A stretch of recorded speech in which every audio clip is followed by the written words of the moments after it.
Bonjour, je suis Vivien Raymond, brasseur et fondateur de la brasserie Sainte-Crue à Colmar en Alsace. Et aujourd'hui, je viens vous parler des IPA.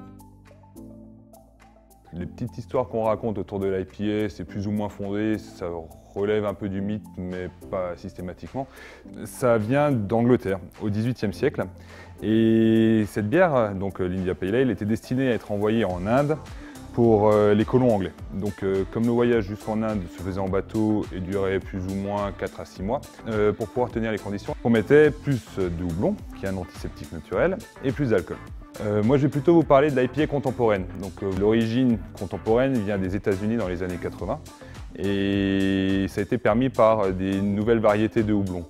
Dont le Cascade, qui est un des houblons le plus populaires dans le cercle des brasseurs amateurs américains. Et ce houblon a beaucoup plus de puissance aromatique. Il existe plus de 500 variétés de houblon dans le monde, sur le marché. Et généralement, les houblons plutôt populaires pour le style de bière qui nous intéresse aujourd'hui, c'est les houblons nord-américains ou les houblons de l'hémisphère sud. Donc vous avez peut-être entendu parler des Simcoe, Citra, Amarillo, Cascade, qui sont aussi dans la même dynamique de houblons plus boostés en puissance aromatique.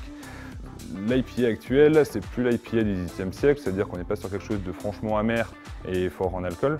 On a un taux d'alcool qui va de 5 à 7,5% d'alcool pour l'IPA, on va dire, classique. Et on est plus sur l'aromatique du houblon. L'amertume, on en a encore. Elle est définie par une échelle, les IBU. Ça veut dire International Bitterness Unity. C'est une échelle qui va de 0 à 100. Et donc plus on se rapproche de 100, plus la bière va être amère. C'est ce qui va nous permettre de savoir à peu près la quantité d'houblon qui a été utilisée et le ressenti en bouche. Mais ce n'est pas une valeur exacte parce qu'il faut la pondérer avec le taux de sucre résiduel. En effet, plus on aura de sucre résiduel, moins la perception de l'amertume va être forte. Du coup, c'est un indicateur parmi tant d'autres. En général, il vaut mieux en parler avec un vendeur spécialisé, un vendeur VNB en l'occurrence, qui va vous orienter sur un produit qui est plus amer sec ou plus équilibré dans l'amertume. Le but d'une IPA, c'est d'avoir un gros bouquet aromatique. En général, la palette aromatique va du pamplemousse, agrumes, citronné et on part sur des notes épicées, des notes résineuses. On essaye de vraiment maximiser les arômes. Du coup, ce qui a été développé par différents brasseurs au fil du temps, c'est différentes techniques où on intègre le houblon dans des mous plus ou moins chauds. Les IPA, pourquoi ça plaît ? Comme je vous parlais des puissances aromatiques, on a aussi dans les IPA un peu plus de puissance alcooleuse. C'est léger, c'est un peu plus maltais, en fait c'est un produit de dégustation. Maintenant c'est plus juste un style qui va de 5 à 7,5%, on a les doubles IPA depuis quelques temps où ça monte de 7,5 à 10% d'alcool, avec un peu plus de côté maltais, même si c'est pas vraiment ce qui est recherché, mais en général si on monte la quantité de malt qu'on utilise, on va avoir un ressenti plus maltais. On a les sessions IPA qui vont de 4,5, 4 à 5% d'alcool, qui sont des bières bien houblonnées mais assez légères en bouche pour pouvoir justement, c'est des bières qui se consomment plus en été. On a aussi les wheat IPA, donc c'est des bières blanches avec des houblons, les rye IPA, les black IPA.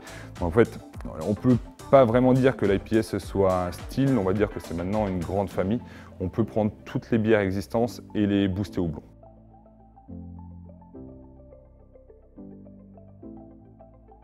Si vous voulez commencer à déguster les IPA, peut-être que le plus simple, c'est de commencer par une Punk IPA. Déjà, c'était les précurseurs sur le marché. Ensuite, ils sont plutôt bien distribués un peu partout en France et en Europe maintenant. C'est une bière qui a 5-6% d'alcool, il me semble, et qui est très puissante sur les fruits exotiques. On a de l'ananas, du fruit de la passion. On a un très bon équilibre qui est fait entre l'amertume et le corps de la bière, avec assez peu de sucre résiduel, une bonne sécheresse qui permet de laisser éclater les houblons. Si vous voulez du local, je vais vous conseiller la Tempête du désert.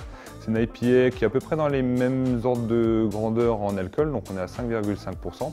Par contre là on a utilisé du Cascade. Le Cascade c'est le houblon assez populaire aux États-Unis que je vous ai présenté juste avant et qui apporte un côté assez litchi, agrumeux, citronné. Elle est un peu plus marquée par l'amertume que la Punk, mais c'est une bonne alternative française, on va dire. C'est qu'une IPA, c'est très bon quand c'est très frais. Ça veut dire plus on sera tôt dans la consommation du produit après son embouteillage, plus on aura un produit qui aura vraiment un intérêt et un produit qui sera bien punchy. Parce qu'une IPA, c'est un produit qui a été développé et popularisé par les Américains. Les Américains, ils aiment bien quand ça envoie. Et du coup, ça va vraiment envoyer beaucoup de houblon, beaucoup d'arômes, juste après l'embouteillage. Donc l'idéal, conservez les bières au frais et buvez-les rapidement avec modération.